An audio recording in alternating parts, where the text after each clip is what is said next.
اہل حدیث کا وہ فرقہ جو نجدی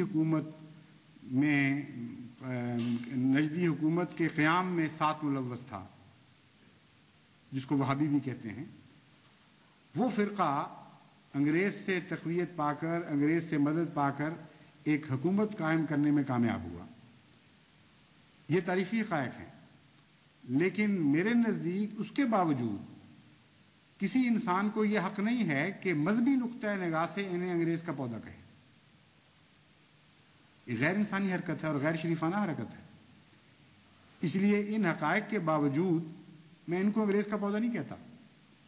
وجہ یہ ہے کہ یہ مذہبی تحریک آزاد مذہبی تحریک تھی، اس سے استفادہ کر کے ایک حکومت قائم کی گئی ہے انگریز کی طرف، جو انگریز کے تابع تھی، اور اس معاہدے میں یہ بات شامل تھی کہ آئندہ سے تمہاری فارن پالیسی آزاد نہیں ہے، بلکہ کلیتاً 100% تم ہمارے فارن پالیسی کے غلام رہو گے، اور اندرونی طور پر تم ان باتوں میں آزاد ہو۔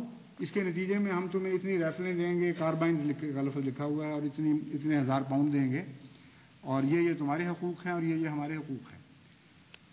تو جلدی کر کے جو حرکتیں ناواجب یہ کرتے ہیں، ہمیں نہیں کرنی چاہیے۔ جواب میں بھی انصاف سے کام لینا چاہیے۔ اس لیے میرے نزدیک فرقے کے لحاظ سے خواہ یہ اپنے منہ سے تسلیم بھی کریں، فرقوں کی بنیاد اس طرح دوسری قومیں نہیں ڈالا کرتی۔ اس کی اپنی ایک آزاد تاریخ ہے۔ مولانا عبد الوہاب صاحب نے شرک کے خلاف جہاد شروع کیا، اور اس کے نتیجے میں زور دیتے دیتے پھر دوسری انتہا تک بھی پہنچ گئے، لیکن تحریک وہابیت کو جب یہ دوسرے لوگ اس وجہ سے انگریز کا خود کاشتہ پودا کہتے ہیں کہ ان کو حمایت رہی ہے ایک تاریخی دور میں، یہ درست نہیں ہے۔ مذہبی نقطۂ نگاہ سے یہ آزاد ہیں، مگر ان سے استفادہ ضرور کیا ہے انگریز نے، اور آج بھی کر رہا ہے، کل بھی کر رہا تھا۔ کانگریس کے دوران ہندو بھی ان سے استفادہ کرتے رہے ہیں، اعلی کار ضرور بنے ہیں اور اب بھی بن رہے ہیں۔ وہی سازش ہے، وہی لوگ ہیں جو اعلی کار بن جایا کرتے ہیں لوگوں کو، لیکن مذہبی عقیدے کی بنیاد انگریز نے نہیں ڈالی، یہ غلط ہے۔ اب دیکھنا یہ ہے کہ اگر یہ باتیں ساری درست ہیں، حضرت مسیح موعود علیہ الصلوۃ والسلام نے واقعتاً اپنے آپ کو، اپنے خاندان کو انگریز کا خود کاشتہ پودا کہا تھا، تو احمدیت کو نہیں کہا تھا، اس کا کیا ثبوت ہے؟ بعض لوگ کہتے ہیں کہ خود کاشتہ پودا کا حوالہ موجود ہے، تم کہتے ہو خاندان کی بات ہو رہی تھی، ہم یہ سمجھتے ہیں کہ خاندان اور جماعت احمدیہ اور خود سارے شامل تھے۔ اس لیے کوئی قطعی ثبوت ہونا چاہیے کہ جماعت احمدیہ کس کے ہاتھ کا لگایا ہوا پودا ہے۔ حضرت مسیح موعود علیہ الصلوۃ والسلام کیا اعتراف کرتے ہیں، وہ میں تحریر آپ کو پڑھ کے سناتا ہوں۔ فرماتے ہیں، دنیا مجھ کو نہیں پہچانتی، مگر وہ مجھ کو جانتا ہے جس نے مجھے بھیجا ہے۔ یہ ان لوگوں کی غلطی اور سراسر بدقسمتی ہے کہ میری تباہی چاہتے ہیں۔ میں وہ درخت ہوں جس کو مالک حقیقی نے اپنے ہاتھ سے لگایا ہے۔ میں وہ درخت ہوں جس کو مالک حقیقی نے اپنے ہاتھ سے لگایا ہے۔ اے لوگو، تم یقیناً سمجھ لو کہ میرے ساتھ وہ ہاتھ ہے جو اخیر وقت تک میرے ساتھ وفا کرے گا۔ میرے ساتھ وہ ہاتھ ہے جو اخیر وقت تک میرے ساتھ وفا کرے گا۔ اور اگر تمہارے مرد اور تمہاری عورتیں اور تمہارے جوان اور تمہارے بوڑھے اور تمہارے چھوٹے اور تمہارے بڑے سب مل کر میرے ہلاک کرنے کے لیے دعائیں کریں، یہاں تک کہ سجدہ کرتے کرتے تمہاری ناک گھس جائیں اور ہاتھ شل ہو جائیں، تب بھی خدا ہرگز تمہاری دعا نہیں سنے گا اور نہیں رکے گا جب تک کہ وہ اپنے کام کو پورا نہ کر لے۔ بس اپنی جانوں پر ظلم مت کرو، کاذبوں کے منہ اور ہوتے ہیں اور صادقوں کے منہ اور، کاذبوں کے منہ اور ہوتے ہیں اور صادقوں کے اور۔ خدا کسی امر کو فیصلے کے بغیر نہیں چھوڑتا۔ جس طرح خدا نے پہلے مامورین اور منکرین میں ایک دن فیصلہ کر دیا، اسی طرح وہ اب بھی فیصلہ کرے گا، وہ اب بھی فیصلہ کرے گا۔ خدا کے مامورین کے آنے کے بھی ایک موسم ہوتے ہیں اور پھر جانے کی بھی ایک موسم۔ بس یقیناً سمجھو کہ میں نہ بے موسم آیا ہوں اور نہ بے موسم جاؤں گا۔ خدا سے مت لڑو، یہ تمہارا کام نہیں کہ مجھے تباہ کر دو۔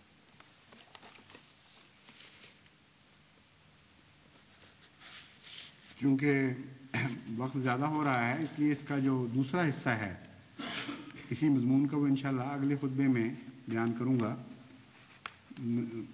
بہت سے حوالے میں نے چھوڑے ہیں، اس کے باوجود یہ مضامین ایسے ہیں کہ لازماً لمبے ہو جائیں گے، اس لیے ضروری نہیں کہ ہر مضمون جس کو میں ہاتھ میں پکڑوں وہ ایک ہی خطبے میں ختم بھی ہو جائے، اور بعض خطبوں میں یہ بھی ہو سکتا ہے کہ 2-3 نکات اکٹھے بیان ہو جائیں جو چھوٹے ہیں۔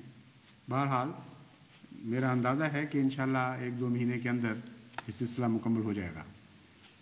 تو جہاں تک خود کاشتہ پودے کا الزام ہے اور انگریز کی تعریف کا تعلق ہے، یہ بات تو اب کھل کے جماعت کو معلوم ہو جانی چاہیے کہ حضرت مسیح موعود علیہ الصلوۃ والسلام نے کبھی اشارتاً بھی جماعت احمدیہ کے متعلق خود کاشتہ پودا کے لفظ استعمال نہیں فرمائے۔ انگریز کا جس خاندان کا ذکر کیا وہ خاندان سنی اور اہل حدیث خاندان تھا، یعنی ملے جلے لوگ تھے، اور اس کے متعلق بھی مذہبی طور پر نہیں بلکہ خاندانی لحاظ سے اسے خود کاشتہ پودا کہا۔ اس کے متعلق بھی 100% قطعیت کے ساتھ ثابت ہے کہ انگریز سے ایک ذرہ بھی مالی منفعت ان کو نہیں پہنچی، بلکہ انگریز حکومت ان کی جائیدادوں کو غصب کرنے والی ثابت ہوئی۔ اور الزام لگانے والوں کا اپنا یہ حال ہے کہ مذہبی طور پر بھی زبانیں کھل چکی ہیں، حیا نہیں رہی، خدا کا خوف نہیں رہا، ایک دوسرے کے فرقوں کو احمدیت کے علاوہ بھی خود کاشتہ پودا قرار دیتے چلے جاتے ہیں۔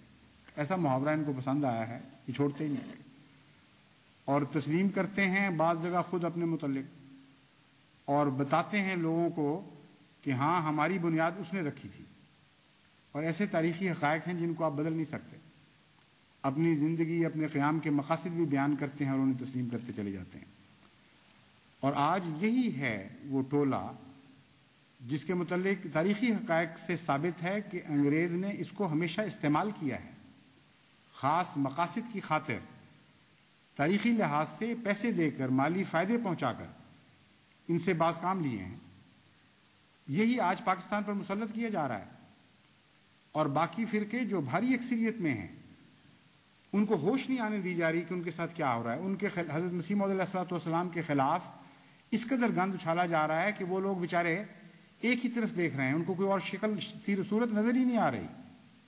ہر خطرہ، ہر ظلم وہ سمجھتے ہیں احمدیت کی طرف سے ہو رہا ہے، اور احمدیت کی طرف سے یہ خطرہ رہ گیا ہے، اور تو خطرہ ہی کوئی نہیں رہا۔ چنانچہ اس جھوٹے الارم کے نتیجے میں، اس جھوٹے شور شرابے کے نتیجے میں ان کو اپنی حالتوں سے غافل کر دیا گیا ہے۔ کچھ ان کو پتہ نہیں کہ ہمارے ساتھ کیا سازش ہو رہی ہے، کیا ہمارے ساتھ ہونے والا ہے۔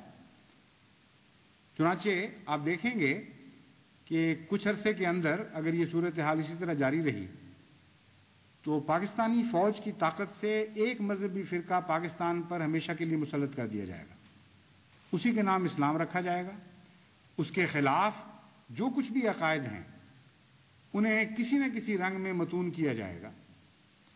شیعوں کے خلاف جو کچھ ہو چکا ہے وہاں وہ آپ کے علم میں ہے، جو اخباروں میں چھپا ہوا ہے، جو کچھ اندر اندر تیاریاں ہو رہی ہیں وہ وہی لوگ زیادہ بہتر جانتے ہیں جو کر رہے ہیں، لیکن میں آپ کو بتاتا ہوں کہ وہ بھی امن میں نہیں ہیں، جھوٹے خیال میں بیٹھے ہیں اگر وہ سمجھتے ہیں کہ وہ امن میں ہیں۔